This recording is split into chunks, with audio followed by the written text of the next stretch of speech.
सर्वप्रथम तो मैं आज हमारी उप मुख्यमंत्री महोदया दिया कुमारी जी का और हमारे यशस्वी सीएम साहब भजन लाल शर्मा जी का बहुत बहुत आभार व्यक्त करूंगी, जिन्होंने एक मांग पत्र जो था वो सौंपा था सरकार को।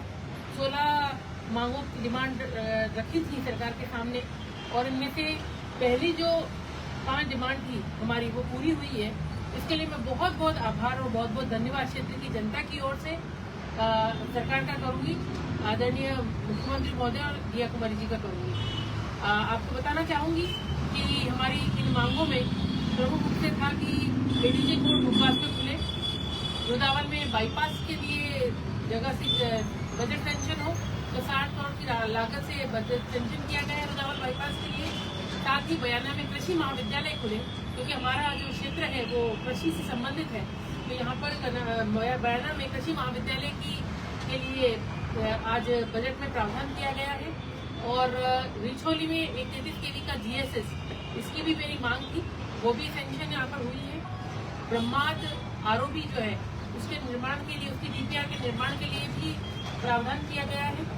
गंभीरी नदी, क्योंकि हमें लगातार हम देखते हैं कि जो हमारे क्षेत्र में पांचना का पानी जब भी छोड़ा जाता है तो गंभीरी नदी में आता है, तो मेरी लंबे समय से मांग की थी, सरकार को मैं लगातार ध्यान दिला रही थी कि गंभीरी नदी का जो पानी है वो वेस्ट होता है। कई बार पांचना में जब पानी छोड़ा जाता है तो वेस्ट होकर वो बहता रहता है और उसका सही सदुपयोग नहीं हो पाता, तो गंभीरी नदी में एनीकट के निर्माण किया जाए, तो इसके लिए भी प्रावधान बजट में किया गया है। इसके लिए मैं धन्यवाद दूंगी।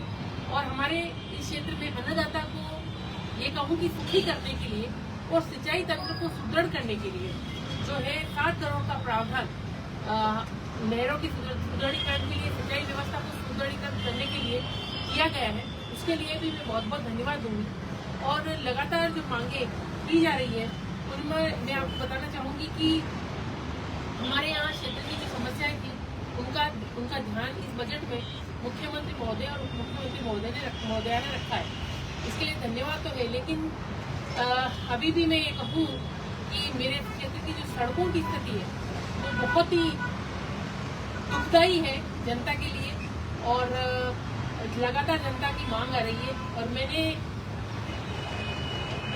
पूरी कोशिश की है कि जो सरकार ने प्रावधान किया है 2000 करोड़ रुपए का, जिससे सड़कों का निर्माण किया जाएगा, और पूरी 46 सड़कें मैंने ये लेटर दिया हुआ भी है और मैं लगातार प्रयास कर रही हूँ मुख्यमंत्री महोदया से, जो कि हमारी सार्वजनिक निर्माण विभाग भी देखती है, उनके समक्ष भी ये मैंने रखा है कि मेरे क्षेत्र की जो ये कहूँ कि सड़कों की स्थिति दर्दनाक या दयनीय नहीं, दर्दनाक है और दर्द देने वाली है, तो उस पर विशेष प्रावधान किए जाए। और इन 2000 करोड़ में से ज्यादातर सड़कें, मेरी कोशिश रहेगी कि इस 2000 करोड़ के प्रावधान में हमें मिले, जिनमें जो प्रमुख सड़कें हैं उनके नाम मैं ले रही हूँ।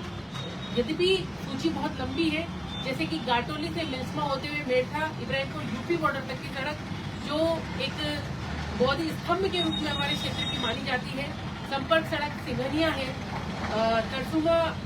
सिंघाड़ा तरसुमा सुल्तानपुर रोड जो नंगला सिंघाड़ा वाला रोड है वो रोड है। संपर्क सड़क जो दमदमा है, बयाना से दमदमा को जोड़ने वाली जो सड़क है मेलोनी तक, वो सड़क है। पुरा मालोनी से टोटपुर सड़क है।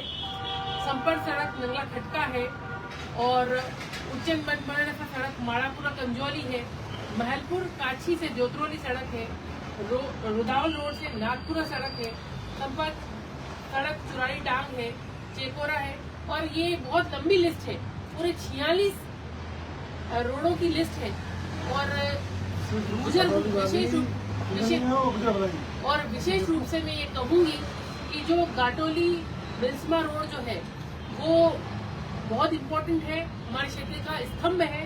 सिंघनिया वाला जो रोड है वो सभी लोग कहते हैं कि आजादी के बाद से अब तक भी नहीं बन पाया है, तो मेरा प्रयास रहेगा कि ये सड़कें बने और ज्यादा से ज्यादा सड़क हमारे सड़कों की जो व्यवस्था है हमारे क्षेत्र में आए। साथ ही मैं ये भी बताना चाहूंगी कि जो हमारी गुजर बलाई की सड़क है उसके लिए DMFT में प्रावधान कर दिया गया है और जल्दी ही उसके लिए सेंक्शन जारी हो जाएगी। और कहीं कोई कमी पेशी रहेगी तो ये भी मेरा सरकार से निवेदन रहेगा कि उसको भी पूरा किया जाए।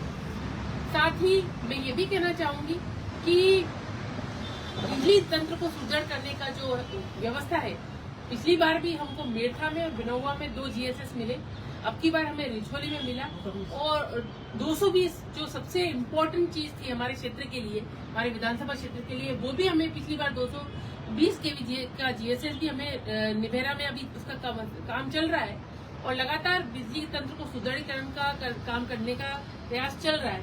तो लेकिन मेरे क्षेत्र की जो सबसे बड़ी समस्या है थानाडांग का एक GSS, जिसकी मांग भी मैंने लगातार की, तो मैं अभी भी प्रयास करूंगी, अभी भी मैं मंत्री जी से भी मिलने वाली हूँ, और मेरा पूरा प्रयास रहेगा कि थानाडांग का GSS भी हमें मिले, जिससे कि हमारा और अच्छा काम हो सके।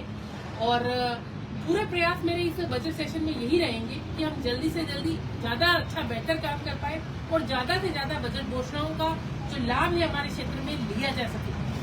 साथ ही मैं यही कहूंगी कि हम लगातार प्रयास कर रहे हैं। ADJ कोर्ट का जो मांग है वो लंबे समय से चली आ रही है, उसके प्रयास हमने जब लगातार किए तो हमें आज उसकी उपलब्धि भी हासिल हुई। तो मैं यही कहना चाहूंगी कि हम लगातार जो प्रयास कर रहे हैं वो लगातार जारी रहेंगे, आगे भी जारी रहेंगे, और कोशिश हमेशा मेरी यही रहती है कि जितना अधिक प्रयास मैं कर सकूं वो करूं, और क्षेत्र के लिए, विकास के लिए ज्यादा से ज्यादा बजट हमारे क्षेत्र में सेंक्शन हो, इसका भी प्रयास मेरा लगातार रहेगा। युवाओं को मेरा एक लगातार प्रयास भी चल रहा है कि हमारे यहाँ खेल स्टेडियम बने, उसके लिए भी मेरे प्रयास जारी है, और जल्दी ही इसका भी हम निर्माण जल्दी से जल्दी सरकार से मिलकर करवाने का प्रयास करेंगे।